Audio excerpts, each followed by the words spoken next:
দেখো তোমরা সবাই গোটা ফুলকপি দিয়ে পকোড়া খাইছো।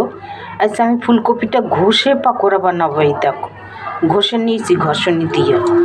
তারপর এতে দিয়ে দেবো এই যে বেসন, 2 চামচের মতন কর্নফ্লাওয়ার দিয়ে দিলাম। তোমাদের না থাকলে তোমরা দেবার না, ময়দা দিতে পারো 2 চামচ। দিয়ে দেবো সাবুত জিরা, চিলি ফ্লেক্স দিয়ে দিলাম।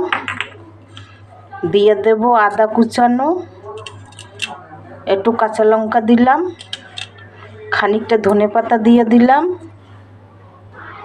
এরপর দিয়ে দেবো একটু হলুদের গুঁড়া, একটু ধনে জিরার গুঁড়া দিয়ে দিলাম, আর দেবো একটু শুকনো লঙ্কার গুঁড়া, আর লাস্টে স্বাদ অনুসারে নুন দেব। এবারে এটাকে ভালো করে মেখে নেব। এরপরে একটুখানি খাবার সোডা দেব, জিনিসটা খাস্তা হবে, ভালো লাগবে খেতে। সবাই লাস্টে একটু সাদা তেল দিয়ে আমি মাখবো, জিনিসটা আরও ভালো হবে। এই দেখো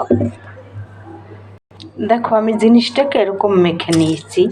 এই যে একটু হাতে তেল লাগাইয়া এবারে এই দেখো এর ভিতরে আমি একটু চিজ দেব, আরও টেস্ট হইবে। এই দেখো চিজটা আমি গোটা করে কেটে নিয়েছি। এবারে এরকম মুড়াইয়া আমি ভেজে নেব। এই দেখো এই দিয়ে দেখো তেলটা বি গরম হয়েছে, এই যে দিয়ে দিলাম। দেখো কত সুন্দর হয়েছে ফুলকপির বোম এটা, দেখছো? এই যে